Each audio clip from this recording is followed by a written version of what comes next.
మరి మేము 7,000 ఉద్యోగాలు స్టాఫ్ నర్సులు ఇచ్చినాం. ఇవాళ నీ అల్లుని నీ కొడుకుని మంత్రిని చేసుకున్నాం. కానిస్టేబుల్ ఉద్యోగాలు 15,000 ఉద్యోగాలు భర్తీ చేయక ఆకాశంలో వేలాడుతున్నట్టు త్రిశంకు స్వర్గంలో నిరుద్యోగ యువకులు ఉంటే కోర్టులో కేసు ఉంటే నువ్వేమైనా పరిష్కరించినావా అని నేను అడుగుతున్నా. అందుకే మేము వచ్చిన ఎంబడే హోంశాఖ నా దగ్గరనే ఉంది.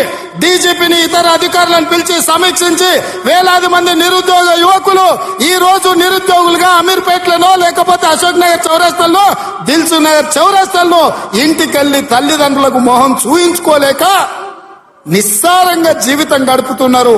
వాళ్లకు ఉద్యోగాలు ఇవ్వాలని కోర్టుల్లో ఉన్న కేసులను ఇవాళ త్వరితగతిన పరిష్కరించాలని ప్రయత్నం చేసినాం.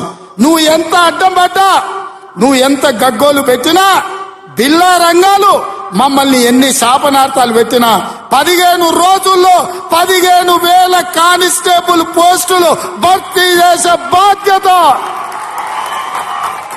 15 రోజుల్లో 15,000 కానిస్టేబుల్ పోస్టులు భర్తీ చేసే బాధ్యత మా మంత్రివర్గం తీసుకుంటుంది.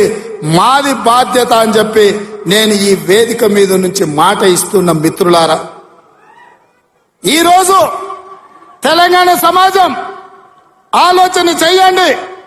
ఈ తెలంగాణ రాష్ట్రం ఎవరి చేతిలో భద్రంగా ఉంటుంది? ఈ తెలంగాణ రాష్ట్రం త్యాగాల పునాదుల మీద ఏర్పడ్డ ఈ రాష్ట్రం ఎవరు భద్రంగా కాపలా కాస్తారు? ఎవరు భద్రంగా ఈ రాష్ట్రాన్ని అభివృద్ధి పదం వైపు నడిపిస్తారో మీరు ఆలోచన చెయ్యండి. మేము వచ్చే 60 రోజులు కానే లేదు, 2 నెలలు ఇంకా పూర్తి కాలే. 7 తారీఖు వస్తే 2 నెలలు, 7 తారీఖు ఇంకా 5 రోజులు తక్కువనే ఉంది. అప్పుడే 6 గ్యారెంటీలు అమలు చేయలేదంటాడు సన్నాసుడు. ఆయనతోని శాత కాదు ఎట్లా చేయడంటాడు. పిల్లి శాపనార్థాలకు ఉట్టి తెగిపడుతుందా? ఇలా పొంకనాలు కాకపోతే 10 ఏళ్లలో మీరు ఏనాడైనా పేదవాళ్ళ ఇంటికి 200 యూనిట్లు ఉచిత కరెంట్ ఇవ్వాలన్న ఆలోచన చేసినవా? పేదవాడు ఆత్మగౌరవంతో బ్రతకాలి అంటే ఇందిరమ్మ ఇండ్లు ఇవ్వాలన్న ఆలోచన ఏనాడైనా చేసినవా? ఆరోగ్యశ్రీ పథకాన్ని నిర్వీర్యం చేసినావు. 10 లక్షల రూపాయలు వాళ్ళకి ఇన్సూరెన్స్ ఇవ్వాలన్న ఆలోచన ఏనాడైనా చేసినవా? ఇవాళ అందుకే ఆడబిడ్డల్ని ఆదుకోవడానికి 500 రూపాయలకు సిలిండర్ ఇచ్చి ఆడబిడ్డల్ని ఆదుకోవాలి, కట్టెలపై కష్టాల నుంచి వాళ్ళని కాపాడాలి అని తొందరలోనే మా ఆడబిడ్డల కోసం 500 రూపాయలకి ఇంటింటికి సిలిండర్ ఇచ్చే బాధ్యత మా మంత్రివర్గం తీసుకున్నది.